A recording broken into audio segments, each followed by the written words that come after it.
All right, so everyone in the class, very welcome to this session. ये जो file आप screen पे देख रहे हो इसका नाम है new question by ECI. Sir इस फाइल में पिछले 5 अटेम्प्ट्स पे मतलब अराउंड पिछले 2.5 इयर्स में इंस्टीट्यूट की साइड से पूछे गए सारे नए क्वेश्चंस हमने कंपाइल कर दिए। मतलब पिछले 5 अटेम्प्ट से जो भी आरटीपीज एमटीपीज एग्जाम पेपर्स इंस्टीट्यूट ने रिलीज किए हैं उसमें जो भी नए क्वेश्चंस थे वो इसमें आ चुके हैं। नए मतलब जो उसके पहले कभी इंस्टीट्यूट ने ना पूछे, फॉर द फर्स्ट टाइम उन्हीं आरटीपीज एमटीपीज में पूछे। सिमिलरली मे 25 और मे 24 के स्टडी मटेरियल में एडेड कुछ क्वेश्चंस, कुछ प्रैक्टिकल टॉपिक्स जैसे कि कैपिटल बजटिंग, रियल ऑप्शंस भी इस फाइल में, और एमसीक्यूज जो इन आरटीपीज एमटीपीज या फिर board of studies knowledge portal पे जो इंस्टीट्यूट ने अपलोड किए वो सब इस फाइल में कंपाइल्ड है। मतलब अगर आपने ये फाइल रेफर कर ली, इवन इफ आपकी बुक 2 साल पुरानी, आप मेरे स्टूडेंट हो या कहीं के भी स्टूडेंट हो, सर अगर आपकी बुक 2 साल भी पुरानी है तो ये फाइल के साथ आप लेटेस्ट मे 25 अटेम्प्ट के लिए रेडी हो जाते हो। कंडीशन इतनी सी है कि 2 साल पहले वाली बुक जो आपकी वो उसके पुराने क्वेश्चन से लेकर फुल्ली अपडेटेड है, कॉम्प्रहेंसिव है। जो आउटस्कैनर आप सभी को पता है ही सही, राइट? तो सर ये फाइल आप टेलीग्राम से फ्रीली डाउनलोड कर सकते हो, इसका लिंक आपको डिस्क्रिप्शन में मिल जाएगा। हम वो सारे नए क्वेश्चंस इस वीडियो में सॉल्व करने वाले हैं।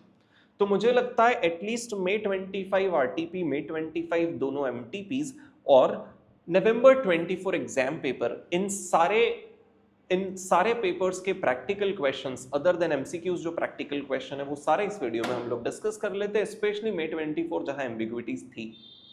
तो आ जाओ भाई, सुपर अल्ट्रा फास्ट हमारा काम करेंगे, right? I will take you immediately to this file जिसका लिंक मैंने आपको बता दिया डिस्क्रिप्शन में। सर एमटीपी में 25 की बात की जाए तो एमसीक्यूज है काफी अच्छे, और उसके बाद एक प्रैक्टिकल क्वेश्चन है आरटीपी में 25। मतलब एमटीपी में कोई प्रैक्टिकल क्वेश्चन नया नहीं है। बस एक सेकेंड दे दो, आई थिंक स्क्रीन ब्लिंक कर रहा है, देख लेते हैं।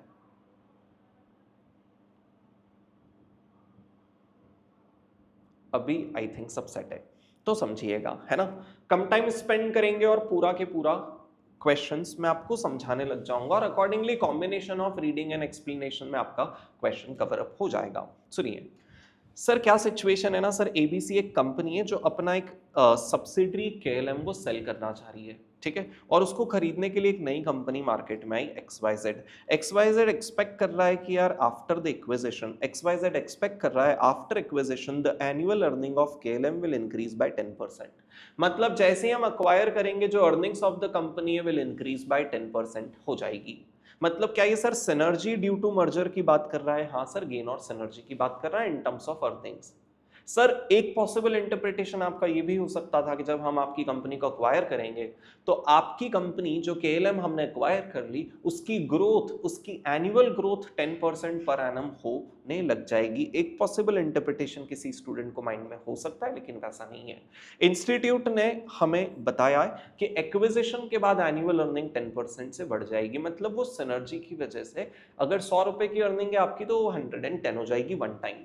वो एक ग्रोथ एनुअल होगी, वो एक अलग मैटर है। सर और क्या इन्फॉर्मेशन दी है? बोले ignoring any potential synergy benefit arousing out of possible acquisition, क्या इन्फॉर्मेशन अवेलेबल है? सिनर्जी इग्नोर करके इन्फॉर्मेशन ये अवेलेबल है कि सर केएलएम का प्रॉफिट जो साल जस्ट खत्म हुआ है उसमें 10 करोड़ था। केएलएम का प्रॉफिट हर साल 7% से इंक्रीज होता आ रहा है और सेम फ्यूचर में कंटिन्यू होगा। मतलब क्या सर फॉरएवर वाली ग्रोथ रेट बता दी? हाँ। और क्या ये 7% में 10% का इफेक्ट इंक्लूडेड है? ऑब्वियसली नहीं, ये बोल दिया इग्नोरिंग द सिनर्जी बेनिफिट। मतलब वो 10% का वन टाइम ग्रोथ तो होगा ही, और फिर हर साल फॉरएवर तक 7% होता चला जाएगा। सर एस्टिमेटेड मार्केट आरएम 10% है, आरएफ 4% है, ये भी कंटिन्यू होंगे, और कॉर्पोरेट टैक्स रेट 30% है। ठीक है। XYZ मतलब जो कंपनी अक्वायर करना चाहती है, और एबीसी जिसकी वो सब्सिडरी जिसको सेल करना चाहती है, और केएलएम मतलब जो सब्सिडरी कंपनी उसकी एक प्रॉक्सी एंटिटी भी है, मतलब सेम लाइन ऑफ बिजनेस वाली कंपनी है। सर नंबर ऑफ शेयर 100 और 80 लाख है, इनका मार्केट प्राइस 287,375 है। सर इनका पे आउट रेशियो 40 और 50% है, इसका डेट टू इक्विटी रेशियो 1:2 1:3 है, पी रेशियो 10:30 है, इक्विटी बीटा 1:1 और 1.1 और 1.1 है। यहाँ भी इसका पे आउट 50, इसका डेट टू इक्विटी और इसका पी रेशियो 12 वगैरह एक्सेट्रा चीजें दी है। Fine. Assuming gearing level of KLM is to be same for ABC and the dead beta of 0. Sir क्या बात बोली है, इन्होंने बोला ABC के जो सब्सिडरी है KLM में भी तो डेट और इक्विटी दोनों का कॉम्बिनेशन होगा, वो कितना होगा, सेम एज ABC होगा, मतलब KLM का डेट टू इक्विटी रेशियो 1:3 होगा, फाइन। लेकिन नेचर ऑफ बिजनेस वो प्रॉक्सी एंटिटी जैसा है, ABC का नेचर ऑफ बिजनेस अलग होगा KLM से, बस KLM का डेट टू इक्विटी रेशियो इनका अलाइंड है। हमने कहा ठीक है, you are required to calculate appropriate cost of equity for KLM based on the data of proxy entity. Sir KE find करना है, KE के लिए बीटा लगेगा। हमारे पास प्रॉक्सी एंटिटी का बीटा है 1.1, लेकिन डू यू अग्री इसका रेशियो अलग है और इसका रेशियो अलग है, राइट? 1:3 और 1:4। इनफैक्ट अगर ये video ongoing regular batch student सुन रहे हो तो कोइंसिडेंटली आज ही हमने topic of beta of unlisted entity या प्रॉक्सी एंटिटी कवर किया। हमने बोला सर इसके इक्विटी बीटा में दो टाइप के रिस्क है, इसके बिजनेस की भी रिस्क है और इसके कैपिटल स्ट्रक्चर की भी रिस्क है। चलो बिजनेस की रिस्क तो सेम हो गई क्योंकि लाइन ऑफ बिजनेस सेम, लेकिन कैपिटल स्ट्रक्चर तो अलग है ना, 1:3 और 1:4।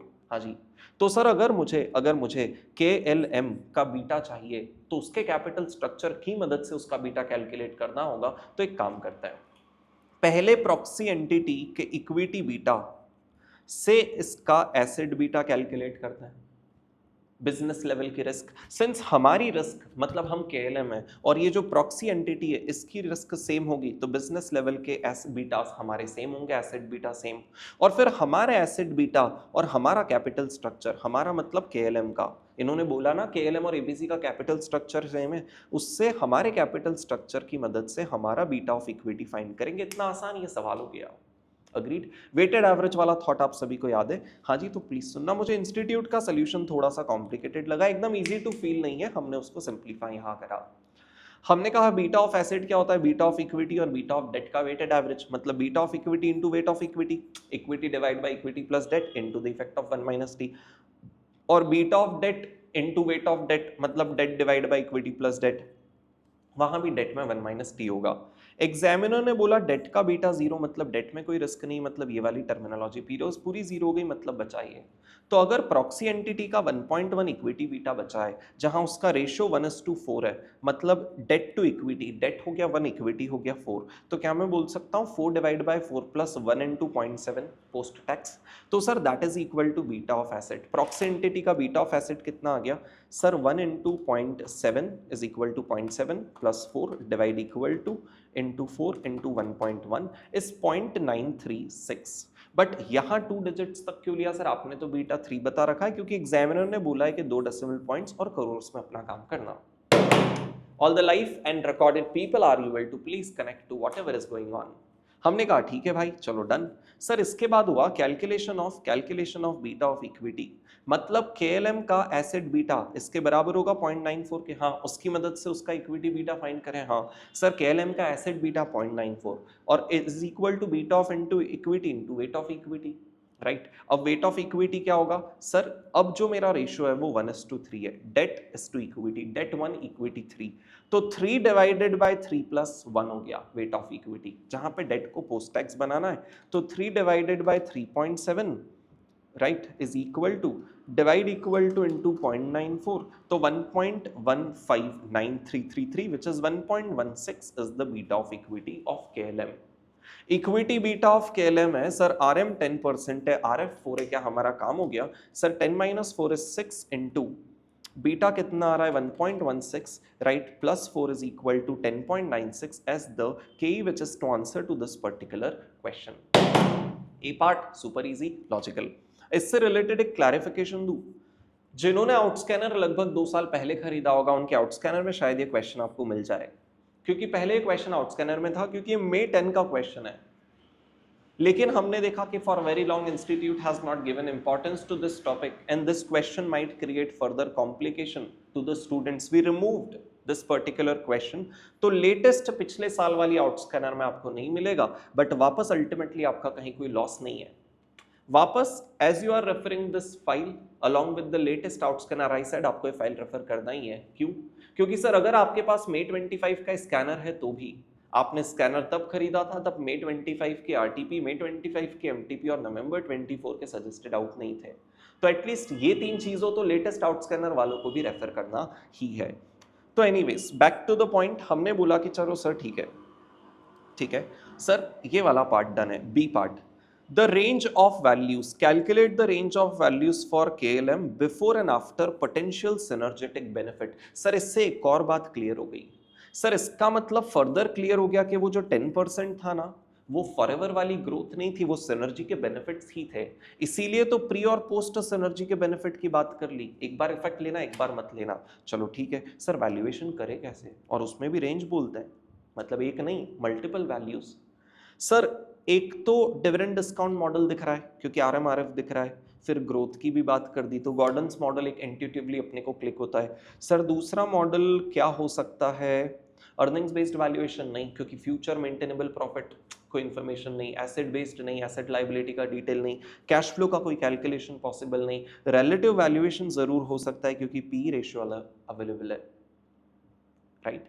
तो अब मेरी बात ध्यान से देखना। सर पहले डिविडेंड डिस्काउंट मॉडल लगाता है। कंपनी केएलएम का प्रॉफिट 10 करोड़ था, right. Do you agree with the acquisition, वो 11 करोड़ हो जाएगा with the effect of acquisition, तो प्लीज फील करना। Dividend discount model, pre synergy benefit, post synergy benefit, 10 crore का प्रॉफिट बट 10 की जगह 11 करोड़ का प्रॉफिट, अग्रीड। ये था फॉरएवर तक ग्रोथ रेट 7%, तो इनटू हो गया 1.07, ठीक है। नेक्स्ट ईयर का प्रॉफिट आ गया विद और विदाउट सिनर्जी। सर इसमें से डिस्ट्रीब्यूट कितना करेंगे, इसमें से डिस्ट्रीब्यूट कितना करेंगे, सर प्रॉक्सी एंटिटी का डिस्ट्रीब्यूशन कितना, 50%, राइट। तो अज्यूम या तो यहां से थॉट बना लो कि एबीसी 50% डिस्ट्रीब्यूट कर रही है, राइट, तो हमें 50% का डिस्ट्रीब्यूशन लेना है। सर 50% का डिस्ट्रीब्यूशन हो गया, मतलब टोटल डिस्ट्रीब्यूट होने वाला D1 आप सभी के सामने है, डिवाइडेड बाय क्या KE ऑफ 10.96 अवेलेबल है, हाँ जी। क्या sir forever growth rate of 7% available है, हाँ जी। तो इस तरीके से हमने वैल्यूएशन कर दिया। लेकिन सर एक बात बताओ, फिलहाल पे आउट 50% है, वो बात मानी, लेकिन सर XYZ जब उस कंपनी को एक्वायर कर लेगी तो हो सकता है पे आउट 40% ही रह जाए, क्योंकि आफ्टर द एक्विजिशन के बाद के हिसाब से वैल्यूएशन अगर करें, उस माइंडसेट से करें, तो 40% हो जाएगा। अब आप सोच रहे होंगे सर ये सारी पॉसिबिलिटीज हमें एग्जाम में करनी, इस क्वेश्चन के साथ कैसे क्लिक होगा। बिल्कुल सही बात है, मुझे भी क्लिक नहीं होगा कि अच्छा 50 नहीं 40 दोनों करना है। सर डिविडेंड तो लगाना ही है, पी वैल्यूएशन मॉडल भी लगाना है, चलो ये तो मुझे फिर भी क्लिक हो गया, लेकिन दोनों पर्सपेक्टिव से वैल्यूएशन करना है ये तो मैं भी नहीं सोच पाता, राइट। तो कुछ क्वेश्चंस होते हैं जिसमें रिमेम्बरेंस का एलिमेंट होता है लॉजिक के साथ साथ, उसमें से वन ऑफ द क्वेश्चंस ये है। जो हो रहा है वो बिल्कुल लॉजिकल है, बस याद रखने वाली बात ये कि हाँ यार ये दोनों पॉसिबिलिटीज हो सकती जो एग्जामिनर को हमें प्रेजेंट करना है। हमने बोला चलो वापस same amount of profit 10 crore 11 crore, जिसकी ग्रोथ चलो 7%, वो भी ठीक है। इस बार बोलेंगे अगर 40% ही डिस्ट्रीब्यूट करा तो divided by K minus G के अकॉर्डिंग वैल्यूएशन की रेंज आ जाएगी। सर सिमिलरली पी मॉडल के लिए देखना, सर 10 करोड़ और 10 करोड़ अभी वाला प्रॉफिट, और 11 crore post synergy profit, correct. और profit into P ratio is market value, totality basis पे PAT into P is equal to market value. Mergers acquisition में बहुत ज्यादा ब्लड में था ये चीज आपके। अब सर पी रेशियो कौन सा लेंगे, देखो इसमें भी पॉसिबिलिटी, या तो इस कंपनी का पी ले लें क्योंकि हमारा लाइन ऑफ बिजनेस सेम है। देखो इस कंपनी का तो पी आप ले ही नहीं सकते हो क्योंकि लाइन ऑफ बिजनेस ही अलग हो गया, इससे अपना लाइन ऑफ बिजनेस सेम है, तो या तो इसका पी लेंगे या फिर सर हम जब इनसे एक्वायर हो जाएंगे तो इसका पी लेंगे। और आर्ग्यूमेंट की बात नहीं, अगर आपको 13 से लेना हो तो वो भी ले लेना, एक एडिशनल आंसर क्रिएट कर देना, ठीक है। तो हमने बोला सर ये जो प्रॉफिट है एक बार उसको 12 के पी से करेंगे, प्रॉक्सी एंटिटी के पी से, और एक बार XYZ मतलब एक्वायरर के पी से करेंगे, जैसे एक्वायरर के पे आउट और प्रॉक्सी के पे आउट से आपने ये काम किया था, अग्रीड। तो इस तरीके से सर पैट इनटू पी एक अलग level of range of valuation आएगा, और ऐसे करके एवरीवन इन द क्लास ये रेंज ऑफ वैल्यूएशन हम फॉलो करेंगे, राइट, ठीक है। लॉजिकल बट थोड़ा सा टिपिकल। थर्ड पार्ट बोले market value of KLM find करो as a part of ABC। ABC company का पार्ट जो KLM है उसकी मार्केट वैल्यू फाइंड करो। हमने कहा एक तरीका तो बहुत आसानी हो गया ना, ABC के पर्सपेक्टिव से सोचे तो इसका 10 करोड़ का प्रॉफिट है KLM का, और ABC का पी रेशो 13 है, तो अगर उसके पार्ट की तरह सोचो तो 10 इंटू 13 130 करोड़ का वैल्यू ऑफ KLM। और एक और तरीका है, हम बोलेंगे KLM का जो टोटल प्रॉफिट है वो कितना है, ध्यान से देखना सर। KLM का current market price divide by P ratio 375 divided by 13 is equal to 28.84 something into number of share of 80 lakhs. Give me 2308 2307.69 2307.69 lakhs का टोटल पैट आया। सर आपने कैसे किया? Current share price divided by P ratio is EPS multiplied by number of share PAT. इसको करोड़ के terms में सोचे तो 23.08 करोड़ जो एग्जामिनर ने बोला है फॉलो करो, ठीक है।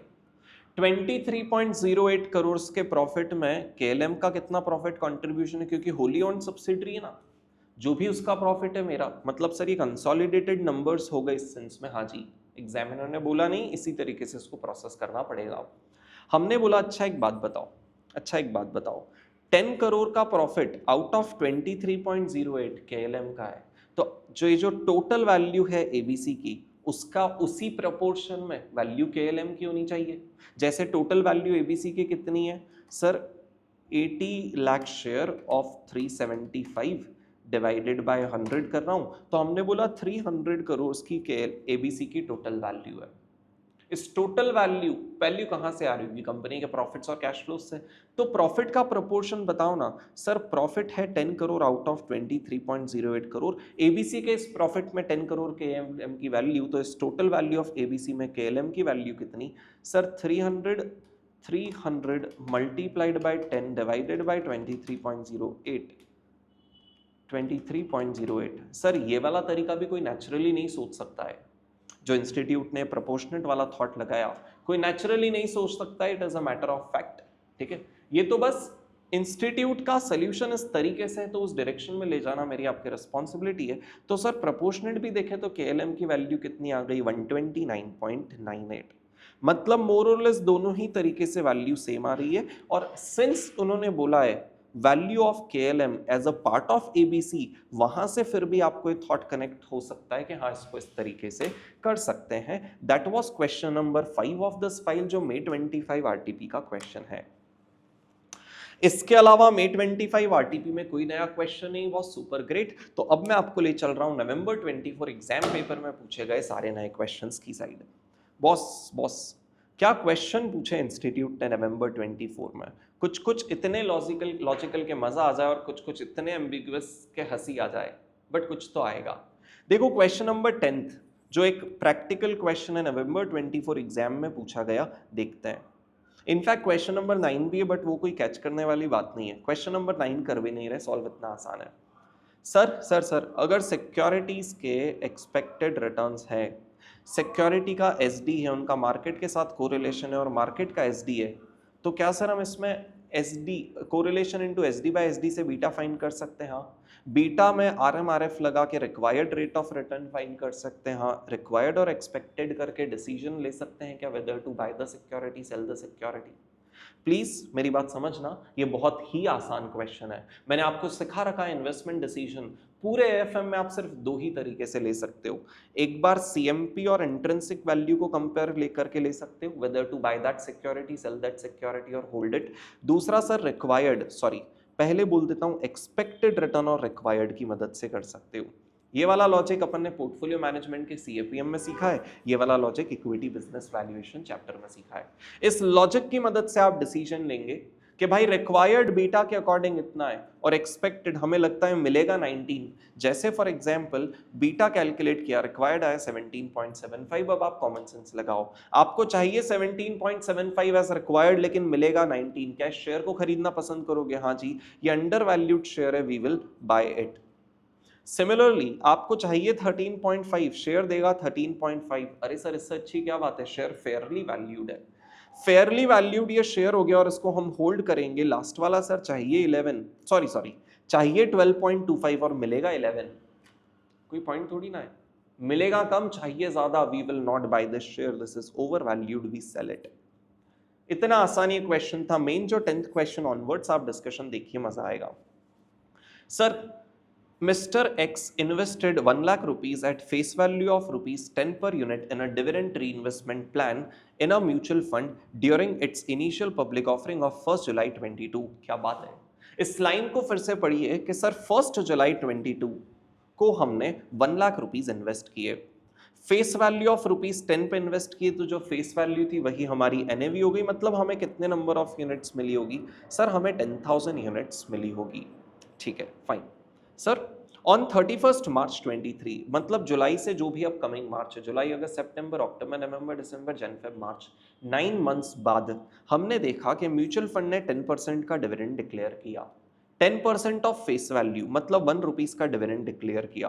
कितनी यूनिट्स पे किया होगा? सर हमारे पास ओपनिंग यूनिट्स 10,000 थी, तो टोटल 10,000 का डिविडेंड हमें मिल गया।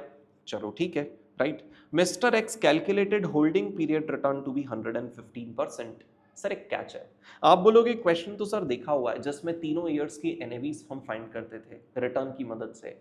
भाई वहां एनुअलाइज्ड रिटर्न दिया जाता था, यहां होल्डिंग पीरियड रिटर्न दे दिया।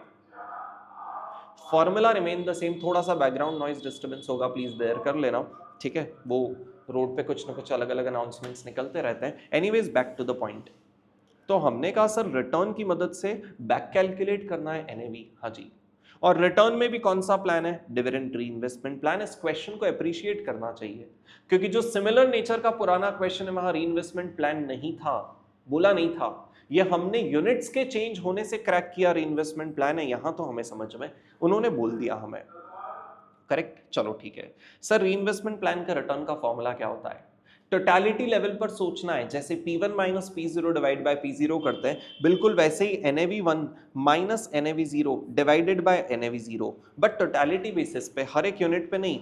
टोटलिटी मतलब ओपनिंग टोटल वैल्यू क्या थी, क्लोजिंग टोटल वैल्यू क्या है, और ओपनिंग टोटल वैल्यू क्या थी। This is closing, this is opening, this is opening, right.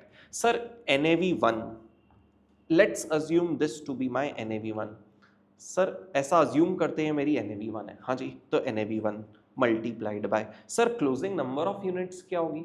अरे डिविडेंड रीइन्वेस्टमेंट प्लान में हमेशा एक फॉर्मूला तो लगता ही है कि ओपनिंग यूनिट्स 10 थी, 10,000 थी, प्लस जितना भी मुझे डिविडेंड मिला, मतलब 10,000 रुपीज का, वो उस दिन की NAV के अकॉर्डिंग री इन्वेस्ट हुआ होगा, हाँ जी। तो total closing number of units क्या हो गई होगी? 10,000 प्लस 10,000 डिवाइडेड बाय NAV1।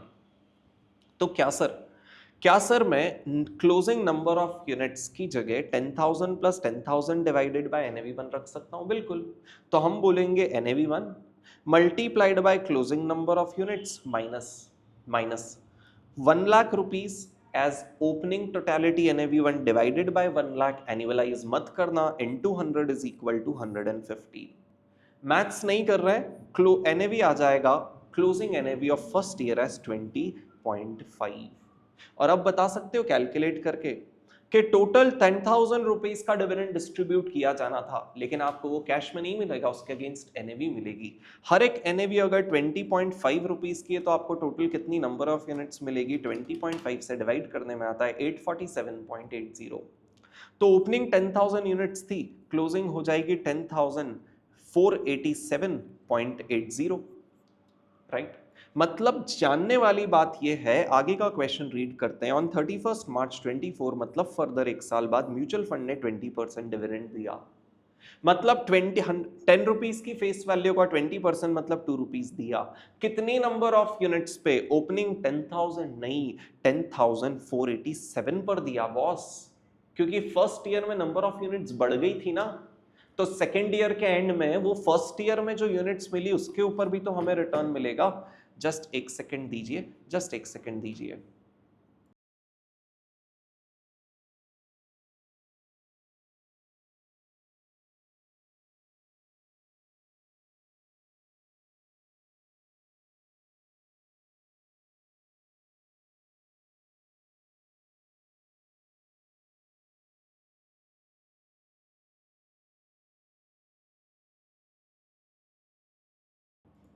हाँ जी, तो 20% मतलब 2 रुपीज का डिविडेंड आपको कहां मिलेगा? 10,000 something something number of units पर मिलेगा। हमने कहा चलो ठीक है, डिविडेंड मिल गया। बोले ऑल द इन्वेस्टमेंट्स उसने रिडीम करे और उसने जब कैलकुलेट किया तो 193.134 का होल्डिंग पीरियड रिटर्न था। हमने कहा वापस फॉर्मूला लगाएंगे, लेकिन इस बार होल्डिंग पीरियड यहां से लेके यहां तक का ले लेंगे। Sir closing number of units देखना, क्लोजिंग नंबर ऑफ यूनिट्स देखना। हमने कहा फर्स्ट ईयर के एंड में हमारी यूनिट्स थी 10,487.8। इसके ऊपर जब ₹2 का डिविडेंड मिला, मतलब टोटल डिविडेंड मिला 20,975.6। लेकिन ये कैश नहीं मिला, जो भी सेकेंड ईयर के एंड की एनएवी थी उस पर री इन्वेस्ट हो गया, मतलब टोटल इतना यूनिट्स मुझे मिल गई होगी। करेक्ट। तो क्लोजिंग नंबर ऑफ यूनिट्स क्या हो गई होगी? सर फर्स्ट ईयर के एंड की 10,487 तो थी ही, और सेकेंड ईयर का डिविडेंड के डिविडेंड मुझे यूनिट्स के फॉर्म में इतना मिल गया। अमाउंट ऑफ डिविडेंड गॉट री invested at the NAV of that day. ठीक है सर, फाइन। रिटर्न का formula same, NAV2 into N2 minus NAV0 into N0 divided by NAV0 into N0। मैं बता देता हूं इंस्टीट्यूट के इस क्वेश्चन का प्रेजेंटेशन हमने सुपर सिंप्लीफाइड कर दिया। यहां पर कॉम्प्रोमाइज नहीं है उनके प्रेजेंटेशन से, आपके मार्क्स डिडक्ट नहीं होंगे, सिर्फ आपका ईज ऑफ लर्निंग बढ़ जाएगा। ठीक है sir, totality of NAV2 minus NAV1 minus NAV0 divide by NAV0, fine. क्योंकि सर एनुअलाइज मत कर देना इनटू दिस बाय दिस, सवाल ही नहीं उठता, होल्डिंग पीरियड। हमने कहा sir NAV2 closing number of units sir कुछ इस तरीके से हमारी आ गई, minus opening investment of 1 lakh divided by opening investment of 1 lakh into 100 is my holding period return. Math solve नहीं कर रहा हूं, सॉल्व करेंगे आंसर आएगा 25.95। एग्जामिनर ने बोला दोनों NAV बताओ, हमने कहा ये रही। एग्जामिनर ने बोला कितनी यूनिट्स रिडीम की, हमने कहा देख भाई 10,487 तो थी ही, उसके बाद फर्दर यूनिट्स इतनी री इन्वेस्ट हुई सेकेंड ईयर के एंड में। तो प्लीज बताइए सर 20,975.6 का अगर डिविडेंड मिलेगा और वो 25.95 की NAV से री इन्वेस्ट होगा तो 808.31 यूनिट्स मिलेगी। 808.31 यूनिट्स हमें फर्दर मिलेगी, प्लस 10,487.8 के साथ देखें तो 11,296.11 is the total number of units which will get redeemed। भाई साहब तो एक बार जवाब दे दो, क्या मैं आपको एक क्वेश्चन नंबर 10 एकदम क्लैरिटी से सुपर फास्ट समझा पाया? आ जाओ question number 11। Oh my God, institute को लगता है बस कुछ भी क्वेश्चन बना दो स्टूडेंट सॉल्व कर लेगा। Sir total maths, total time pass.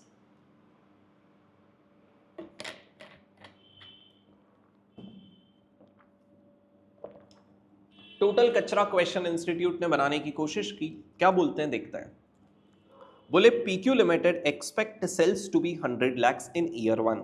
हमने कहा ठीक है, फर्स्ट ईयर में कंपनी का सेल 100 lakhs होने वाला है।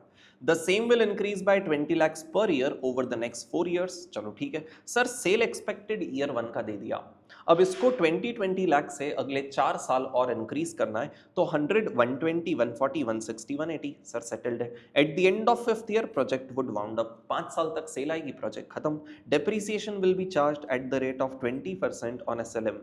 जो भी आज मैं एसेट्स परचेज करूंगा उसका 20% मतलब डिवाइडेड बाय 5 हर साल डेप्रीसिएशन लगा देना, fine. Expense excluding dep will be 40% of the sales. तो अगर मेरी सेल्स कुछ इस तरीके से है तो उसका expense eight the rate of 40% ये हो जाएगा, जिसमें अभी डेप नहीं आया। हमने कहा ठीक है, there will be no salvage value of the plant, plant की कोई सेल्वेज वैल्यू नहीं है, जो आज खरीदा वो बराबर 5 सालों में depreciate. PQ proposes to invest in the plant an amount where NPV becomes 0। हम एक ऐसा अमाउंट इन्वेस्ट करना चाह रहे हैं जिसमें NPV 0 हो जाए। इस लाइन को ध्यान से सुनना, 0 NPV मतलब PV of cash outflow minus PV of cash inflow is equal to 0। NPV 0 होना मतलब PV of cash inflow minus outflow 0 होना, या फिर in other words inflow is equal to outflow हो जाना। इसको बोल दो कि कैश आउटफ्लो कितना होगा जितना इनफ्लो होगा, चलेगा सर। तो हम एक इतना अमाउंट इन्वेस्ट करना चाहते हैं कि हमारा जो इनिशियल आउटफ्लो है, कौन सा इनिशियल आउटफ्लो, ये जो मशीन वाला, कहाँ गया मशीन, जो भी हम परचेज करेंगे डेप्रीसिएशन, जो इनिशियली परचेज करेंगे जिस पे हमें डेप्रीसिएशन चार्ज करना है, उस इनिशियल आउटफ्लो का अमाउंट कितना होना चाहिए फ्यूचर में मिलने वाले कैश इनफ्लोज की प्रेजेंट वैल्यू के बराबर। हमने कहा ठीक है फाइन, लेकिन सर फ्यूचर कैश इनफ्लोज का PV करने के लिए डिस्काउंटिंग रेट तो लगेगा। ये क्वेश्चन का सबसे बड़ा स्कैम, मतलब इसको देखा जाए तो पिंक मार्क कर लो, बड़ा सा पिंक एम्बिगुअस। मतलब एग्जामिनर क्या खुद सॉल्व ही नहीं करता है क्या क्वेश्चन? थोड़ा तो दिमाग लगाएगा ना भाई, कि रेट ही नहीं है, आप कैसे एक्सपेक्ट कर रहे हो? चलो ठीक है, बोले tax rate 30%, you are required to calculate the initial investment. ऐसा एक इन्वेस्टमेंट बताओ जो इनिशियल आउटफ्लो बताओ जिसका PV of future cash inflow के बराबर हो। सर फ्यूचर कैश इनफ्लो तो पता है, पीवी नहीं पता, और यही एम्बिग्विटी के साथ इंस्टीट्यूट ने बोला कि देखो हमने तो क्वेश्चन में पीवी नहीं किया, मतलब जो फ्यूचर कैश इनफ्लोस थे उसको डिस्काउंट ही नहीं किया, उसका टोटल कर दिया। बोले फर्स्ट ईयर में 5 मिलेगा, सेकंड ईयर में 10 मिलेगा, हमने बोला टोटल 15 मिलेगा, पीवी नहीं किया, 15 कर दिया, और बोले आज का initial investment today that should I make is also 15, no PV. और फिर क्या बोलते हैं वो ऑल्टरनेटिव, बोले आप कोई और डिस्काउंटिंग रेट भी अज्यूम कर सकते हो, 10, 12, 15 जो मानो, इससे एक लर्निंग मिलती है। जब भी ऐसा कॉम्प्लिकेटेड सा question, let me put this one on chart, just give me a sec.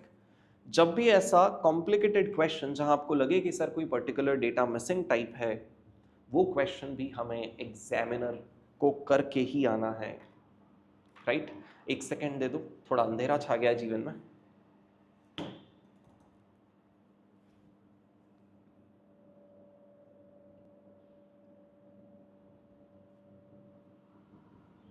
Settled है, चलो ठीक है भाई, डन। हाँ तो चलो सर, ये चीज तो डन है। Sir back to the point, हमारे पास सेल्स थी और एक्सपेंसेस थे, हमने कहा चलो फ्यूचर कैश इनफ्लोस तो फाइंड करें, उनका पीवी बाद में करेंगे। इमेजिन करो मेरा इनिशियल इन्वेस्टमेंट पी है। सर क्यों अज्यूम कर रहे हो? क्योंकि उसी का तो फिर 20% डेप चार्ज करेंगे, मतलब हर साल का डेप क्या हो गया, 0.2 पी, करेक्ट? तो sir sales 100 minus expense 40 minus dep 0.2 P, तो क्या मैं बोल सकता हूं मेरा जो प्रॉफिट बिफोर टैक्स है, टैक्स के पहले का प्रॉफिट, वो 60 माइनस 0.2 पी हो गया, 60 माइनस 0.2 पी।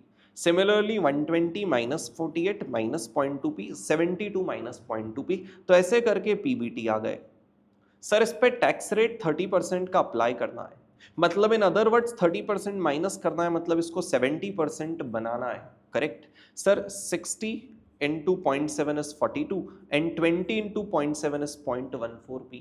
तो आफ्टर टैक्स ये प्रॉफिट अगर आफ्टर टैक्स देखे तो 42 माइनस 0.14 पी हो गया। सेकेंड ईयर का आफ्टर टैक्स प्रॉफिट कितना हो गया? 72 का 70% 50.4, 72 into 70% is 50.4 and 20p minus 70% 0.2 into 0.7 is equal to 0.14p। तो सेम, अब हर एक नंबर नहीं कर रहे हैं, आपको रिदम समझना जरूरी है कि सर बिल्कुल ऐसे ही हर साल का पैट आ गया, हमें present value of future PAT चाहिए या फ्यूचर कैश फ्लो चाहिए? Cash flow. इक्वेशन माइंड में क्लियर है ना? सर एबिट में से इंटरेस्ट करो पीबीटी आता है, माइनस टैक्स करो पैट आता है, पैट में वापस कैश फ्लो ऐड बैक कर दो, non cash expense add back कर दो तो सीएफएटी आ जाता है, राइट? जो डेप्रीसिएशन पहले माइनस किया सर वापस ऐड बैक कर देंगे, तो ऐड बैक करने के बाद पता चलेगा कि हमारा सीएफएटी कितना है बॉस, 42 प्लस 0.06 पी, इसमें ये चीज ऐड कर दी सिंपली, ये हो गया sir 50.4 plus 0.06 P and so on करके आ गए मेरे सीएफएटी। अब लॉजिकली तो इन सारे सीएफएटीज की डिस्काउंटिंग होनी थी एट अ पर्टिकुलर रेट और पीवी ऑफ सीएफएटी आना था, राइट? लेकिन इंस्टीट्यूट ने बोला हम भूल गए, तो कोई बात नहीं सर, इन सबका टोटल किया 294.03 पी। तो क्या मैं बोल सकता हूं अगर एनपीवी 0 होना है तो PV of future cash inflows और PV of future cash outflows same होता है? तो प्लीज बताइए, अगर आउटफ्लो पी है और इनफ्लो 294.0 290.43 294 प्लस 0.3 पी है, तो इस इक्वेशन में एक ही तो नंबर मिसिंग है पी, जो आपको बैक कैलकुलेट करना है। सर अगर हम इसको कैलकुलेट करेंगे तो पी माइनस 0.3 हो जाएगा 0.7 divide equal to into 294 is 419.9999, मतलब 420 is the investment to be made. Except for one ambiguity that the rate itself is missing, the question was logical. We have solved it. Question number 11. Everyone in the class, are we all please set? Next, question number 12. क्या बात है, बहुत ही logical और एकदम ultra शानदार question. यही वो question है, जब मेरी एक रैंकर से बात चल रही थी तो मुझे रैंकर ने बोला कि सर आपकी एक बात दिमाग में हमारे बैठ गई थी, और वो ये थी कि जब भी एग्जामिनर रिवर्स कैलकुलेशन का कोई क्वेश्चन पूछ ले तो जो चीज दी है ना उसका फॉर्मूला लिखना, ऑटोमेटिकली उस फॉर्मूले में आप फाइंड कर पाओगे एक वो चीज जो उन्होंने पूछी है। नहीं समझ पाए? चलो करते हैं, फिर समझ जाओगे। सुनो sir, XY Limited is planning to expand its operation for growing demand of its product, ठीक है? For this purpose it is considering a borrow 100 crore for a period of 3 months in coming 6 months. 6 महीने बाद 3 महीने के लिए 100 करोड़ मुझे बोरो करना है। The current rate of interest is 8%, but due to inflation it may go up. Inflation की वजह से रेट बढ़ जाएगा, 6 महीने बाद 3 महीने का rate. The company wants to hedge, ठीक है? द कंपनी कोट्स, एक बैंकर के पास गए, उसने बोला 8.2 का एफआर है। सबसे इंपॉर्टेंट तो हेज करने के लिए पोजीशन क्या लोगे? एफआरए में लॉन्ग या शॉर्ट? लॉन्ग का मतलब होता है कॉन्ट्रैक्ट टू बोरो और शॉर्ट का मतलब होता है कॉन्ट्रैक्ट टू लेंड। सर कौन सी पोजीशन लोगे? हम लोग क्लास में फॉलो करते हैं golden rule, do in derivatives today what you will do in spot on a later date. बाद में 6 महीने बाद स्पॉट मार्केट में क्या करोगे? बोरो करोगे ना। 6 महीने बाद 3 महीने के लिए स्पॉट में बोरो, तो डेरिवेटिव्स में आज ही, एफआरए में आज ही बोरो करने का कॉन्ट्रैक्ट कर लो, मतलब एफआरए की पोजीशन लॉन्ग ले लो, ठीक है? You are required to calculate due to FRA the actual interest rate if the banker pays. क्या लैंग्वेज मतलब इंग्लिश ही समझ नहीं आती क्या? You are required to calculate the actual interest rate if due to FRA the banker pays XY Limited an amount of 978,952.52. Examiner क्या बोल रहा है समझना मेरी बात। सारे कॉल आते हैं यार, परेशान आते हैं। एनीवेज, एग्जामिनर क्या बोल रहा है मेरी बात समझना। एग्जामिनर बोल रहा है कि भाई फॉरवर्ड रेट जिसमें आपने कॉन्ट्रैक्ट टू बोरो किया वो 8.2 था, ठीक है? मार्केट में कुछ एक्चुअल रेट ऑफ इंटरेस्ट उस टाइम हो गया होगा, 6 महीने बाद 3 महीने का, 6 महीने बाद 3 महीने का एक्चुअल स्पॉट रेट कुछ हो गया होगा, हाँ जी वो एक्स हो गया होगा, ठीक है? एग्जामिनर पूछ रहा है कि वो बताओ रेट क्या हुआ होगा अगर इस एफआरए के जब सेटलमेंट की बात आई, एफआरए के जब सेटलमेंट की बात आई तो सर बैंक ने XY लिमिटेड को कितना रुपया दिया? सर 978,952.52 रुपया दिया। प्लीज इस कंपनी के पर्सपेक्टिव से सोचो, XY के पर्सपेक्टिव से सोचो, गेन है मतलब क्या इस नंबर को मैं पॉजिटिव बोल सकता हूं? अब कॉमन सेंस लगाकर बताओ XY को गेन अगर हुआ है, सर यहां नेगेटिव पॉजिटिव की मिस्टेक कोई स्टूडेंट कर सकता है, कॉमन सेंस लगाना। सर अगर गेन XY लिमिटेड को हुआ है तो आपको क्या लगता है? XY ने रेट कॉन्ट्रैक्ट किया था कि भाई 8.2 पे हम बोरो करेंगे, XY ने कॉन्ट्रैक्ट किया था। Actual rate of interest market में ज्यादा होगा या कम होगा कि XY को गेन हो गया? कॉमन सेंस लगाओ। I am giving you 30 seconds to think. XY ने बोला हम 8.2 पे बोरो करेंगे, ठीक है जी? अब प्लीज बताओ कि मार्केट में एक्चुअल रेट ऑफ इंटरेस्ट ज्यादा होगा या कम होगा कि XYZ को गेन हो गया क्योंकि उसने पैसा रिसीव किया तो है तो गेन, ये बात तो पक्की है। सर ऑब्वियस सी बात है कि मार्केट में रेट ऑफ इंटरेस्ट ज्यादा हो गया होगा और XY के पास आज ऑप्शन है contract to borrow only at the rate of 8.2। तो अगर यहां नंबर पॉजिटिव दिखाना है मुझे क्योंकि ये मेरा गेन है, तो क्या मैं बोल सकता हूं x minus 8.2 should be the formula? हम फॉर्मूला मगअप थोड़ी करते हैं, हम तो समझ के बना रहे हैं ना बॉस। तो हम बोलेंगे मार्केट में कुछ ऐसा एक रेट ऑफ इंटरेस्ट हो गया जबकि मेरे पास 8.2 पे बोरो करने का ऑप्शन है और उसका डिफरेंस मेरा गेन है जो ये रहा। लेकिन कितने नोशनल प्रिंसिपल पे? सर 100 करोड़ पे। कितने टाइम के लिए? सर 3/12 टाइम के लिए। लेकिन वो तो 9th मंथ के एंड में होगा, उसको डिस्काउंट करो 6 महीने के लिए तो सर 1 प्लस 0 पॉइंट जो भी आपका रेफरेंस रेट है, जो भी आपका स्पॉट रेट है, उससे डिस्काउंट करेंगे for a period of everyone in the class 3/12, उसको 9 से 6 पर लेकर आएंगे। अग्रीड? मतलब आपका जो सेटलमेंट ऑफ एफआरए वो फॉर्मूला लगाना है और आपको उसमें क्या करना है बॉस? नेट गेन का अमाउंट पहले से पता है, चलो ये बैक कैलकुलेट कर लेते हैं। वो कैलकुलेशन मैथ्स नहीं सीखना है, आप ये सीखने आए हो इसको सॉल्व कैसे कर रहे हैं, इस इक्वेशन तक कैसे पहुंचे वो सीखने आए हो, कॉमन सेंस सीखने आए हो भाई कि सर अगर XY के पास गेन है मतलब FR would be lower than reference, इसीलिए गेन हुआ ना। तो प्लीज देखो अगर RR पहले लिखा FR बाद में लिखा तो इस नंबर को पॉजिटिव लेना जरूरी है, अदरवाइज आप इसका मैथ सॉल्व भी नहीं कर पाओगे, पॉजिटिव नेगेटिव की मिस्टेक कर दोगे, आपका आंसर 8.6 नहीं आएगा। करेक्ट? चलो ठीक है सर। सर नेक्स्ट बोल रहे हैं कि यार सेम सिचुएशन में बताओ कि अगर XY ने बैंक को पैसा दिया 980 समथिंग पैसा दिया, मतलब लॉस है, तो अब ये नंबर हमें नेगेटिव दिखाना। अपना स्टैंडर्ड फॉर्मेट फॉलो करते हैं, गेन पॉजिटिव आते हैं, लॉसेस नेगेटिव आते हैं, हमने कहा ये नंबर नेगेटिव। अब आप कॉमन सेंस बताओ कि अगर एक्स वाई को लॉस हो रहा है, एक्स वाई के पास कॉन्ट्रैक्ट टू बोरो है 8.2 का, और एक्स वाई बोल रहा है कि 8.2 पे बोरो करने में मुझे लॉस हो रहा है, मतलब मार्केट में रेट ज्यादा होगा या कम? मार्केट में रेट ज्यादा होगा या कम कि 8.2 पे मुझे लॉस की फीलिंग आ रही है बोरो करने में? सर ऑब्वियस सी बात है, मार्केट में रेट कम होगा, फॉर एग्जांपल 8%, कि मुझे 8.2 पे बोरो करके लॉस की फीलिंग आ रही है। तो हम बोलेंगे सर अगर ये नंबर नेगेटिव है और मार्केट का रेट कम होगा, जो आपने कॉमन सेंस से अभी क्रैक किया, तो अगेन आप फॉर्मूला लगाओगे R R minus F R, कि जो भी रेफरेंस रेट हो गया माइनस जो भी मेरा फॉरवर्ड रेट था, वो एक लॉस का अमाउंट बनेगा, इतना वापस टाइम हर चीज का इफेक्ट दिया। सर पीवी भी करना पड़ता है, आई होप टाइमलाइन पे आप क्लियर हो इस सिचुएशन में। Sir this is 0, this is 6, this is 9, 3 महीने का वापस पीवी करना पड़ेगा, क्योंकि we know this is the settlement date of FRA, right? Borrowing periods आप डिस्काउंट करते हो, सर 3 महीने से डिस्काउंट किया with whatever is the reference rate. Logic clear है? और सर इस पूरी इक्वेशन में आप रियलाइज करोगे एक ही तो नंबर मिसिंग है, कौन सा?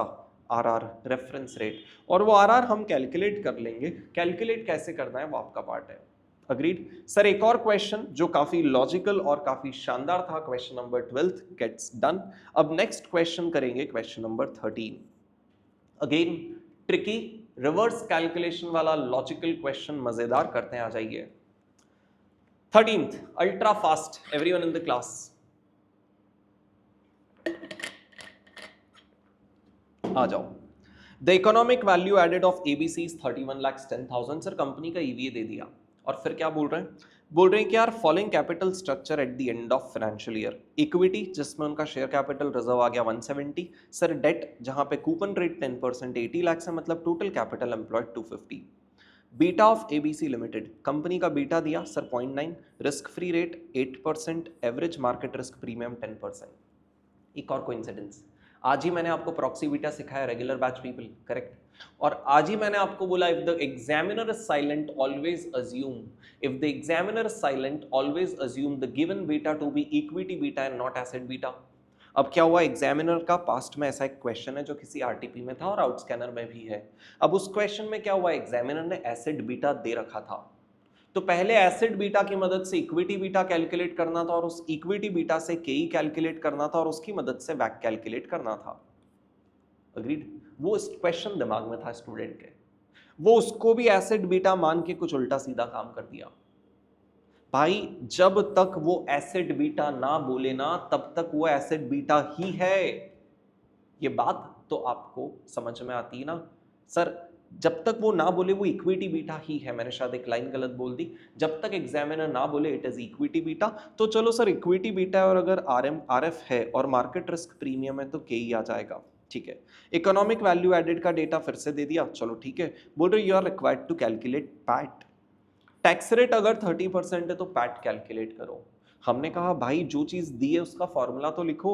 हमने कहा ठीक है sir, EVA is equal to NOPAT minus capital employed into वैक।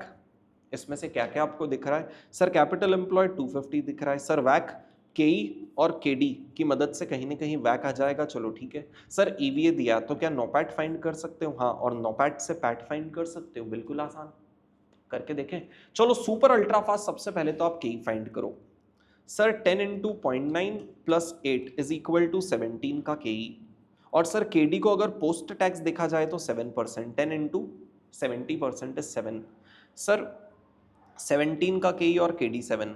अब weight of equity 170/250, weight of debt 80/250, तो 17 का के into 170 divide by 250 M plus, and 7 का KD into 80 divided by 250 M plus memory recollect is 13.8%। everyone back हमारे सामने, right?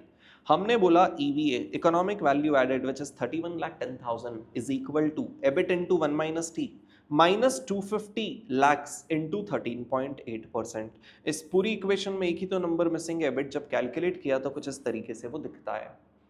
EBIT आ गया, अब तो इनकम स्टेटमेंट बनाना है और पैट आ जाएगा। एबिट में से इंटरेस्ट हटाओ सर, सबसे पहले 80 लाख का 10% मतलब 8 लाख का इंटरेस्ट, 93 लाख में से 8 लाख हटाया, जो भी पीबीटी आया उसमें से 30% टैक्स दे दो, जो भी आंसर आया वो PAT of 60 lakhs, which is the answer to this particular question number 13, जो इजी और 100% लॉजिकल। सेट हो, चलो आगे। Sir 14th question, again institute ने सोचा कि एम्बिगुअस क्वेश्चंस जब बना ही रहे हैं तो एक ऐसा एम्बिगुअस क्वेश्चन बना दे जिसकी एम्बिग्विटी ज्यादा बड़ी हो जाए क्वेश्चन के सोल्यूशन से। इतना एम्बिगुअस, मतलब जब मैंने क्वेश्चन एग्जाम पेपर में देखा मैंने कहा अरे तो माइंड ही आउट हो गया, ऐसा लग रहा है डेटा ही मिसिंग है, मतलब क्या इंस्टीट्यूट ने सोचा है, क्या कैलकुलेट करा है। चलो आके बताते हैं। देखो, PQR limited is considering a project. और एक और बात एडमिट ही कर लेता हूं, जो स्टूडेंट इस वीडियो को देख रहे हो जिन्होंने May 25 की भी बैचेस लिए, सर ये क्वेश्चन हमने क्लास में सॉल्व नहीं किया था, मैंने बोला था इसका सजेस्टेड आ जाने दो फ्री करेंगे, क्योंकि अभी मैं जो कराऊंगा वो लॉजिक से बेस्ड होगा, जो इंस्टीट्यूट के सोल्यूशन से मैच होगा नहीं और मार्क्स मिलेंगे नहीं। तो जब एम्बिगुअस ही अल्टीमेट फॉलो करना है तो करेक्ट एम्बिगुअस तो फॉलो करें जो इंस्टीट्यूट खुद देगा। आ जाओ, PQR is considering a project in US. कुछ ना बोला जाए तो हम कहाँ के, हम इंडिया के। हम यूएस में प्रोजेक्ट लगा रहे हैं जिसका इनिशियल इन्वेस्टमेंट रुपीस में 124.5 करोड़ है। ठीक है, हमारी करेंसी में इन्वेस्टमेंट मिल गया। The project will have a useful life of 5 years। ठीक है, स्पॉट एक्सचेंज रेट आज मार्केट में रुपी पर USD 83 है। यूएस का रिस्क फ्री रेट इतना और हमारा रिस्क फ्री रेट इतना। Cash flow in terms of USD from the project are, dollar में इन्वेस्ट कर रहे हैं तो रिटर्न भी डॉलर में आएगा, मतलब यूएस में इन्वेस्ट कर रहे हैं, भले से आउटफ्लो आज रुपी में है, अल्टीमेट इनफ्लो डॉलर्स में, अगले 5 सालों का हमारे सामने। ठीक है, PQR expect net surplus of 1858.08 to be received after the closure of the project। Sir इस लाइन को पढ़ के हमें क्या समझता है कि सर जब हमने प्रोजेक्ट बंद किया तब हमें 1858.08 का क्लोजर अमाउंट मिला, मतलब क्या एंड में जब एसेट्स वगैरह बेचे, वर्किंग कैपिटल रियलाइज हुआ तो इतना पैसा मिला, पॉसिबिलिटी 1। या फिर सर ये पूरे प्रोजेक्ट का प्रॉफिट, क्योंकि सरप्लस वर्ड बोल दिया ना, net surplus end of the project मिला, तो सर ऐसा तो नहीं पूरे प्रोजेक्ट का मेरा प्रॉफिट इतना है। किसी भी केस में क्या आप इसको NPV of the project assume करोगे क्या?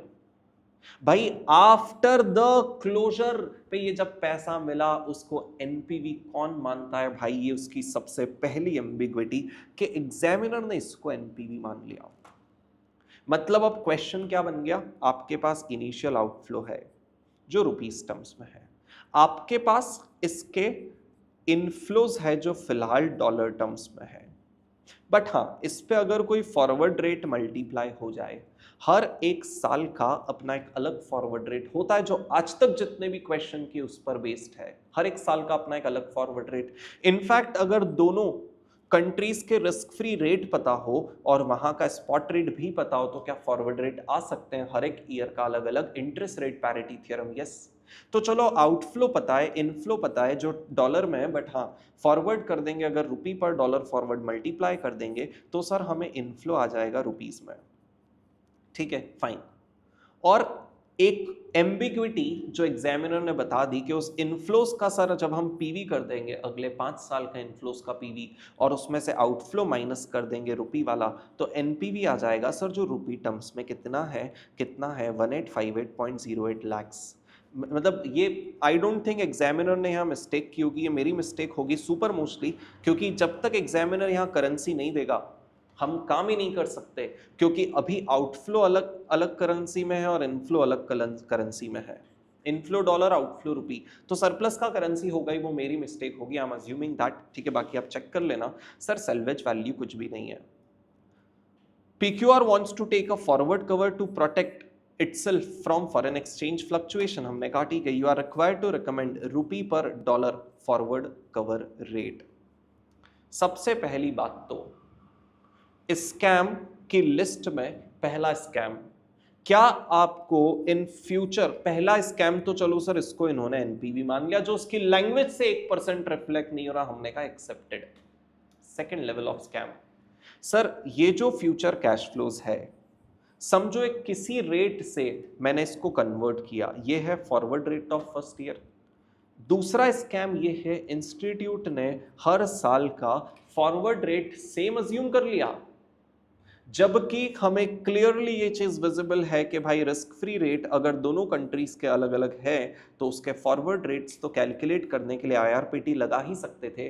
लेकिन ऑब्वियस सी बात है सर, अगर आईआरपीटी लगा दी तो पूरा क्वेश्चन ही खत्म हो गया, फिर ये एनपीवी वगैरह का तो कोई यूज ही नहीं है।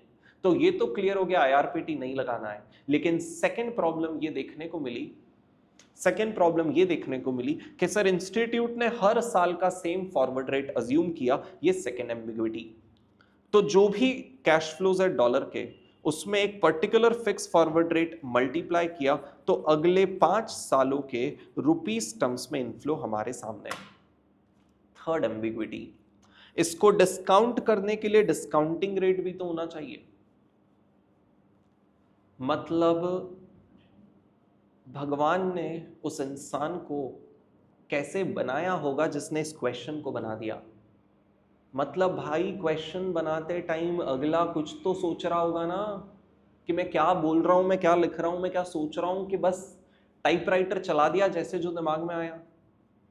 भाई डिस्काउंटिंग रेट ही नहीं दिया जिससे डिस्काउंट करेंगे कैश फ्लो को, तो ही तो पीवी ऑफ कैश इनफ्लो आएगा, और तो ही तो हम बोलेंगे कि चलो ये जो पीवी ऑफ कैश आउटफ्लो है ये वाला उसमें माइनस कर देते हैं, तो चलो भाई ये हमारा एनपीवी का अमाउंट है, ये आ जाएगा। इक्वेशन बनाने के लिए कुछ तो देता नहीं भाई। एक्सप्लेन करता हूं इंस्टीट्यूट ने क्या किया। इंस्टीट्यूट ने बोला देखो भाई डॉलर कैश फ्लो 30, 40, 50, 60, 70 है। हमने कहा चलो ठीक है। अच्छा मेहनत क्यों लगती है? ये सेल्फ नोट्स, ये ईज्ड आउट प्रेजेंटेशन जो आपको अदरवाइज शायद ना मिले, उसमें मेहनत लगती है। जैसे ये वाला प्रेजेंटेशन शायद आपको इतना ऑब्वियस नहीं मिलेगा जितना ऑब्वियस यहां दिख रहा है, ठीक है, बट मार्क्स नहीं कटेंगे, ये मेरा अश्योरेंस है। तीनों सेल्फ नोट्स आपके सामने। उन्होंने बोला देख भाई डॉलर के कैश फ्लो है, हाँ जी, रुपी पर डॉलर फॉरवर्ड रेट अज्यूम करते हैं एफ, तो रुपी कैश फ्लो क्या होगा? This into F, this into F.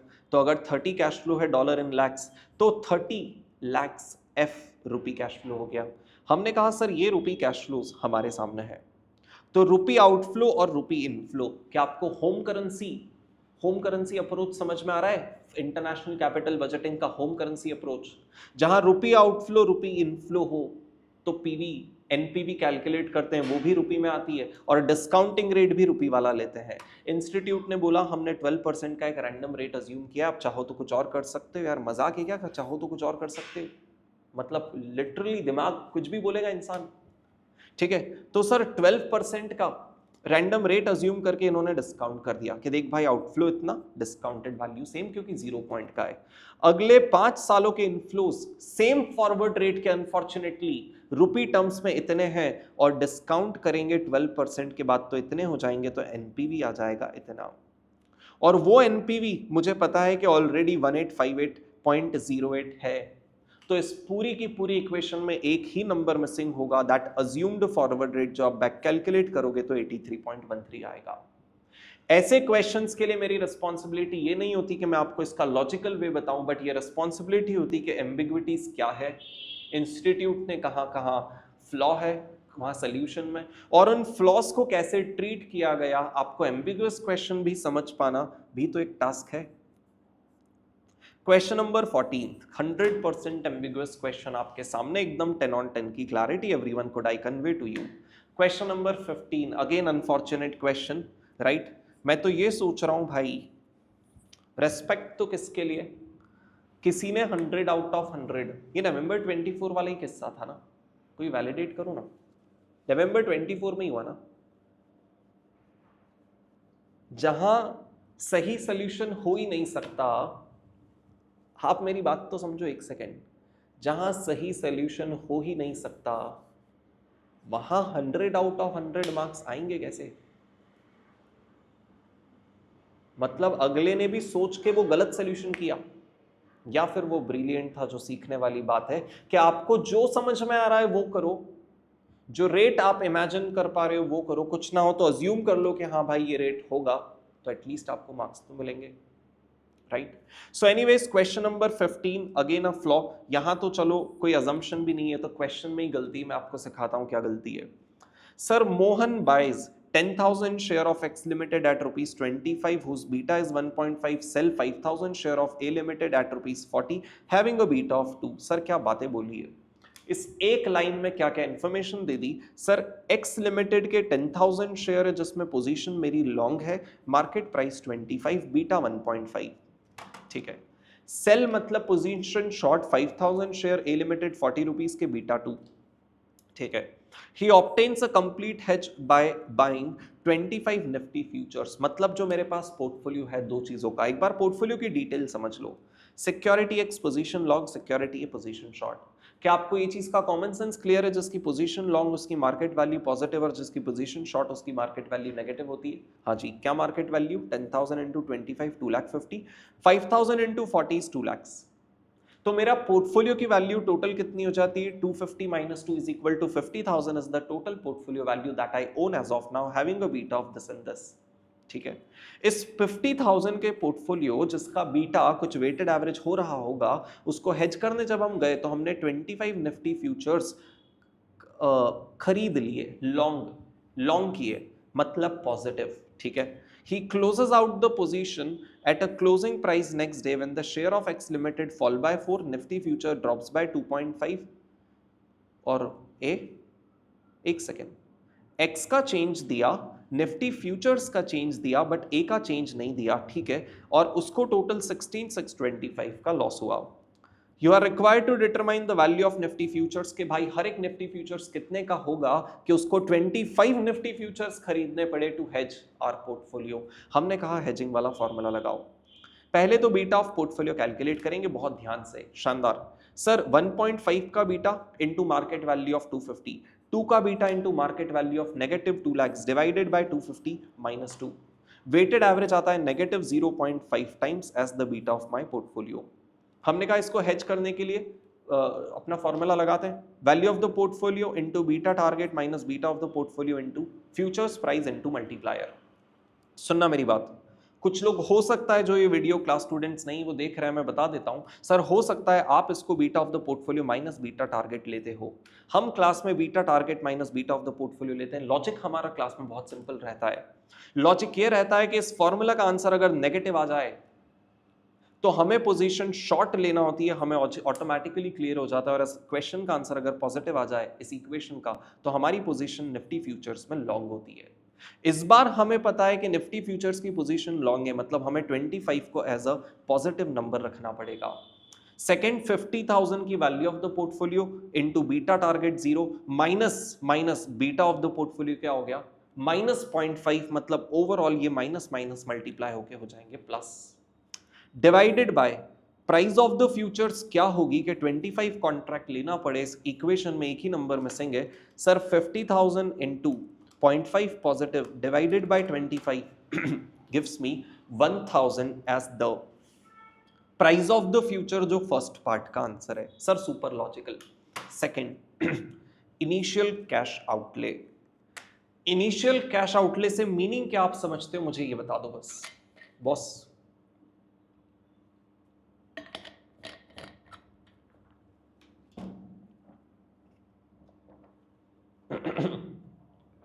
आप लोग इनिशियल कैश आउटले से क्या समझते हो? Sir total initially on day 1 जब पोर्टफोलियो बनाया तो कितने रुपए गए, मतलब एक्स, ए और फ्यूचर्स सबको मिला के टोटल मेरा आउटफ्लो कितना था? जो मेरा लॉजिक है उसके अकॉर्डिंग सर आउटफ्लो 50,000 था। बट सर फ्यूचर्स को भी तो कंसिडर करो। अच्छा, फ्यूचर्स में जब कोई पोजीशन लगाते हो, पोजीशन लेते हो, कोई कैश देने जाते हो क्या? मार्जिन इग्नोर कर देना, इंस्टीट्यूट खुद मार्जिन की बात नहीं करता प्रैक्टिकल क्वेश्चंस में। मार्जिन इग्नोर कर दो, क्या पूरा के पूरा फ्यूचर्स का अमाउंट पे करके आते हो क्या? नहीं सर, वो तो एक कॉन्ट्रैक्ट है, कॉन्ट्रैक्ट करके आना है, राइट? इंस्टीट्यूट ने वही मिस्टेक की। इंस्टीट्यूट बोला देखो भाई 250 का दिया, 2 लाख का आ गया, मतलब 50,000 तो गए, हाँ जी ये रहे, और बोले 1,000 फ्यूचर्स खरीदे 25 के। हा, मतलब लिटरली फ्यूचर्स खरीदोगे तो कैश देकर आओगे ऐसा? अरे क्लास में प्रैक्टिकली खरीद के बता देंगे भाई, सिर्फ मार्जिन पे खरीदते हो ना, और मार्जिन कंसिडर करते नहीं है प्रैक्टिकल क्वेश्चंस में। सर 1000 इंटू 25 मतलब 5,000 का आउटफ्लो ये, और इन दोनों का नेट 75,000 का outflow, scam in the question. Sir next sir cash inflow at the close out के टाइम कैश इनफ्लो कितना रहा होगा? तो सर वो तो हर एक सिक्योरिटी बेच के पता चलेगा, और बेचने के लिए उनके प्राइसेस चाहिए, एक्स का प्राइस चाहिए, फ्यूचर्स का प्राइस चाहिए और ए का प्राइस चाहिए। सर ए का तो प्राइस ही नहीं दिया, तो फिर अरे तो दूसरा अप्रोच लगा लो ना कि टोटल पैसा लगाया था 75, लेकिन वापस जो पैसा आया वो 16,625 कम होकर आया क्योंकि उतना लॉस हो गया। तो सर 75,000 माइनस 16,625 इज 58,375 का कैश इनफ्लो हमें आ गया। ऑल द बैच स्टूडेंट्स, मैंने आपको इस क्वेश्चन में ये इग्नोर करते हुए क्लास में कराया था विद द डिस्क्लेमर दैट कि सारे नवंबर 24 के सॉल्यूशन एग्जाम सजेस्टेड से वेरीफाई करना। क्यों? क्योंकि अभी सजेस्टेड नहीं आया, हम हमारे लॉजिक से सॉल्व कर रहे हैं। लॉजिक सही है लेकिन एग्जाम में तो ये फॉलो करोगे ना। तो प्लीज रेफर दिस वन, जो मैंने उस टाइम बात बोली थी, कोई नई बात नहीं है, ठीक है। Sir next, gain cash inflow at close out हो गया। Percentage gain loss on share of A limited at the time of closure. Sir A limited पे परसेंटेज गेन लॉस कितना हुआ होगा? हमने बोला ए लिमिटेड पे, अच्छा ये वाला पार्ट। तो एक बात बताओ, ये टोटल गेन लॉस हुआ, ये परसेंटेज चेंज की वजह से आया होगा। हाँ जी। अब आप एक बात बताओ, एक्स लिमिटेड जहां पे आपके 2,50,000 की पोजीशन थी लॉन्ग, अगर वो चीज 4% से गिर जाए, कॉमन सेंस लगाना, कोई चीज खरीद रखी और गिर गई तो लॉस। सर 2,50,000 का 4% कितना होता है? 10,000। तो 16,625 के लॉस में एक्स का लॉस कितना है? 10,000। ठीक है सर, निफ्टी फ्यूचर्स जिसमें आपकी पोजीशन कितनी थी? 25 इंटू 1,000, 25,000 की आपकी पोजीशन थी। अगर उसमें भी पोजीशन लॉन्ग थी, लॉन्ग पोजीशन अगर 2.5% से गिर जाए तो लॉस। 25,000 इंटू 2.5% मतलब 625 का और लॉस। तो बचा हुआ जितना भी लॉस है वो किसका होगा? सर बचा हुआ लॉस पूरा के पूरा सर सिक्योरिटी ए, वो जो ए वाले शेयर है उसका होगा। टोटल लॉस में से दो कंपनीज के लॉस को माइनस कर देंगे तो थर्ड सिक्योरिटी का लॉस हो जाएगा ना। तो अब बताओ, अगर आपने कोई चीज 2 लाख रुपए की सेल कर रखी थी, सेल, राइट, और उस 2 लाख रुपीस पे अगर आपको 6,000 का लॉस हो गया तो परसेंटेज टर्म्स में बता सकते हो कितने का लॉस? सर जी 3% का लॉस। और सबसे इंपॉर्टेंट और लॉजिकल क्वेश्चन ई पार्ट जो हमने खुद ने ऐड किया, इंस्टीट्यूट का नहीं है, क्लास में स्टूडेंट्स के लिए ऐड किया। Sir price of A limited on closure बता सकते हो? चलो ये बताओ। All the people in the class who are watching of this video please बताइए, ए लिमिटेड का price on the day of closure क्या होगा? सर ओरिजिनल प्राइस था 40। अब आप कॉमन सेंस लगाओ, आपकी पोजीशन शॉर्ट है, कुछ चीज बेच रखी है, और अगर उस पर लॉस हुआ है मतलब उसका मार्केट में प्राइस बढ़ा होगा तो ही तो लॉस है। बेचने के बाद अगर किसी चीज का प्राइस बढ़ जाता है तो वो लॉस है ना। तो 40 plus 3% everyone gives me whatever is the answer, plus 3% करना, प्राइस इंक्रीज होगा, वो लॉजिक वाला पार्ट था। तो closing price of A limited because of which we have incurred a loss is 41.2। Yes, शानदार। 15th लॉजिकल, बहुत अच्छा बनाया, बस ये कैश आउटले वाली मिस्टेक कर दी इंस्टीट्यूट ने, बाकी सब सॉर्टेड है। आपको लगता होगा सर आपका तो अप्रोच ही इंस्टीट्यूट की मिस्टेक ढूंढना। अरे यार भाई, मैं आपको कोई चीज समझाने आया हूँ, फिर गलत समझा दूंगा, आप बोलोगे लॉजिक सेट नहीं हो रहा है, तो एटलीस्ट लॉजिक तो बताऊं, simultaneously telling where has institute done it wrong. Question number 16, another super brilliant easily manageable question, हम करेंगे तो क्लास में ही, ऑल दो सुनो भाई, पोर्टफोलियो मैनेजर है जिसके पास 3 म्यूचुअल फंड है, ग्रोथ, बैलेंस, रेगुलर और एक फोर्थ मार्केट की डिटेल, बोले रिटर्न 7.5, 6.3, 5.4 है, उनके वेरिएंस तीनों के नहीं दिए बट मार्केट का दिया, शार्पे रेशियो दे दिया और ट्रेनर्स दे दिया, राइट। एक बहुत अच्छी बात बताऊं मैं आपको, सर ट्रेनर्स रेशियो, ये डेप्थ शायद ही आप कहीं देख पाओगे इस पर्टिकुलर क्वेश्चन में, शायद ही कहीं। सुनिए सर, ट्रेनर्स 2 है, मतलब डू यू पीपल अग्री कि ट्रेनर का फॉर्मूला होता है sir return of the portfolio minus risk free rate divide by beta. अगर रिटर्न ऑफ द पोर्टफोलियो और रिस्क फ्री रेट, जो मेरा रिटर्न्स है, जो परसेंटेज में होते हैं जनरली, अगर ये परसेंटेज में होंगे ना तो ट्रेनर का आंसर परसेंटेज में आएगा। और सर अगर ये डेसिमल्स में होंगे, जैसे 8% की जगह 0.08 होगा, 3% की जगह 0.03 होगा, तो ऑटोमेटिकली ट्रेनर्स का आंसर भी डेसिमल में आएगा। सर ये बात क्यों बताई? क्योंकि यहां तो ठीक है, इसी क्वेश्चन को अगर इंस्टीट्यूट 0.02 कर देता तो शायद आप क्लिक भी नहीं कर पाते कि अरे भाई ये परसेंटेज टर्म्स में 2 लेना है, ये तो डेसिमल वाला है। आप मेरी थॉट कनेक्ट कर पा रहे हो? और उस ट्रेनर रेशियो को आप 2 की जगह 0.02 रख के सॉल्व करते तो आपके आंसर्स ही अलग अजीब से आने लग जाते हैं।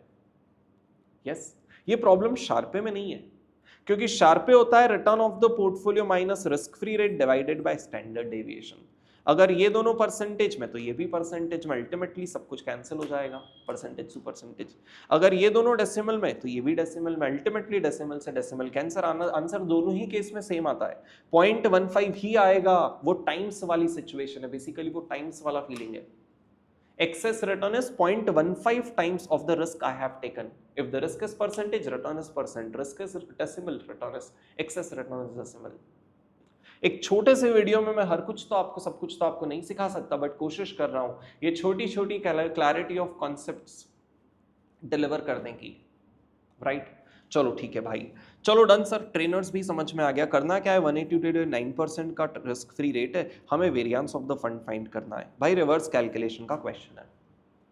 और करना कैसे सर, जो चीज दी है उसका फॉर्मूला लिखो, कहीं ना कहीं चीजें मिलेगी। जैसे शार्पे रेशियो का फॉर्मूला होता है return of the portfolio minus risk free rate divide by SD. क्या रिटर्न अवेलेबल है? हाँ जी। क्या आरएफ अवेलेबल है? हाँ जी। क्या शार्पे रेशियो अवेलेबल है? हाँ जी। तो क्या रिस्क ऑफ द पोर्टफोलियो आ जाएगा? हाँ जी। और उसका ही स्क्वायर करेंगे तो वेरिएंस आ जाएगा, बिल्कुल सिंपल सा। जैसे 7.5 minus 9, 7.5 minus 9 divided by 0.15 as a negative number, इस 10 का एसडी आ गया, मतलब वेरिएंस हो गया 100 का। एक जो म्यूचुअल फंड के लिए किया वो काम दोनों के लिए कर लेना, question done. Coefficient of determination, I hope ये तो पता ही होगा कि सर सिक्योरिटी और मार्केट या पोर्टफोलियो और मार्केट के बीच में जो कोरिलेशन होता है उसके स्क्वायर को कोएफिशिएंट ऑफ डिटर्मिनेशन कहते हैं। स्पेसिफिक, एकदम सटीक, क्लियर। सर वो कैसे फाइंड करें? अब सर शार्पे का यूज तो कर लिया, ट्रेनर्स का यूज करके देखते हैं। -2 is equal to 7.5 का return minus RF of 9 divided by trainer of divided by beta of that portfolio growth। Sir trainer ratio है RM minus return portfolio minus RF divide by beta. Sir इसकी मदद से beta आ जाएगा, हाँ। और sir beta of the growth का formula आता है कोरिलेशन बिटवीन सिक्योरिटी या फिर portfolio and market into SD of portfolio divide by SD of market. Sir चलो बीटा हमने कैलकुलेट कर भी लिया, आ जाओ ना। 7.5 minus 9, 7.5 minus 9 divided bye 2 as a negative number is 0.75 का beta. That is equal to correlation between portfolio and market into SD of portfolio। First security का SD हमने कैलकुलेट किया 10 और मार्केट का SD इन्होंने दिया है वेरिएंस, मतलब 50.41 को अंडर रूट कर दो, 50.41 को अंडर रूट कर दो, आंसर आ रहा है 7.1। इस पूरी इक्वेशन में एक ही तो नंबर मिसिंग है, कोरिलेशन फाइंड करते हैं ना sir. 0.75 into 7.1 divided by 10 is equal to 0.5325 is the correlation, जिसका स्क्वायर कर देंगे तो 0.28355 मतलब 2836। कोएफिशिएंट ऑफ डिटर्मिनेशन जो एक म्यूचुअल फंड के लिए किया वो सबके लिए कर लेना। क्वेश्चन नंबर 16, ये सारे सिर्फ नए नए क्वेश्चंस मैं आपको डिलीवर करने की कोशिश कर रहा हूं। नवंबर 24 में और भी क्वेश्चंस थे लेकिन वो देखे हुए थे, राइट? अब 17th question super ultra fast देखना। अग्रीड, ये क्वेश्चन वैसे नया नहीं है, बहुत पुराना है, लेकिन theoretical nature kind of question है, राइट? तो इसको समझने की कोशिश करना। थ्योरी भी इसमें इन्वॉल्व है। सर देखो, true life incorporation, a US based company, has won a contract to implement a project in India.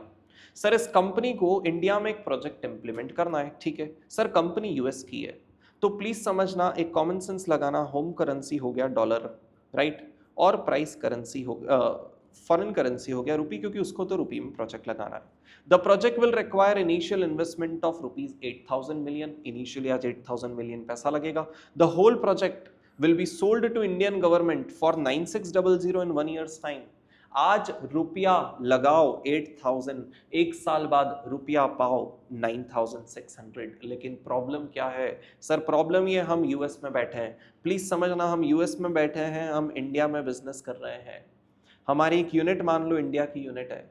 Sir आज हमें पैसा देना पड़ेगा ₹8,000 और वही पैसा मुझे 9600 एक साल बाद मिल जाएगा। लेकिन प्रॉब्लम है ये यूएस से इंडिया के बीच में रुपी पर डॉलर का जो रेट है ना, वो मेरी प्रॉब्लम है। हमने कहा ठीक है, चलो देखते हैं। Since the Indian government will pay for an amount in Indian rupee, the company is worried about the exchange rate, कि भाई आज दिया 8000 से, दिया 8000, पर हमारे हाथ में डॉलर है, तो चलो आज तो कुछ रुपी पर डॉलर का रेट होगा।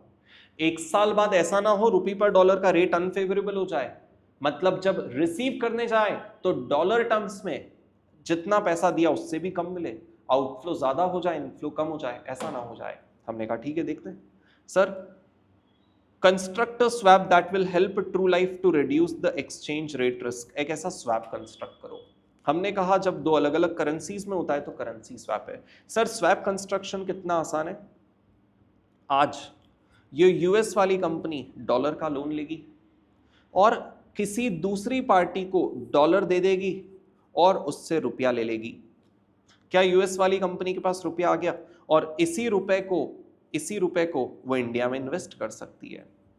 तो स्वैप फील करना, swap US loan at an agreed rate, any party obtain rupee to make initial investment.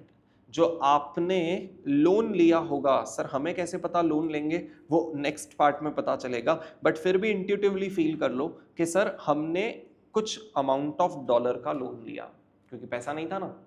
वो डॉलर बेचो, सामने वाली पार्टी को डॉलर दो और उससे रुपया ले लो।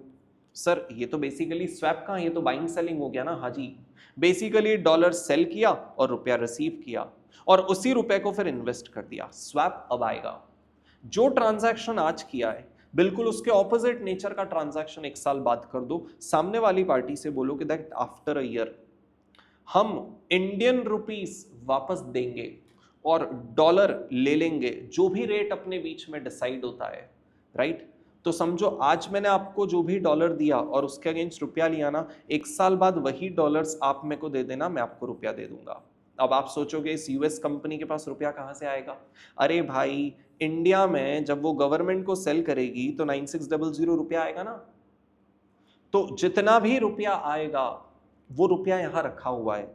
जितना डॉलर आज आपने बेचा था उतना डॉलर वापस बाय कर लेना और उसके अगेंस्ट इतना रुपया, जितना भी रुपया बनता है दे देना। तो सिर्फ बैलेंस पार्ट पर ही आपका एक्सपोजर रहेगा। सर सिर्फ 9600 माइनस 8000 जो बैलेंस पार्ट है उसी पर ही आप एक्सपोज्ड रहोगे, प्रॉफिट पर ही एक्सपोज्ड रहोगे। बाकी कैपिटल वाला पार्ट जो ओरिजिनल इन्वेस्टमेंट था वो तो आपने इंश्योर कर लिया। अग्रीड? ठीक है सर, आगे देखो।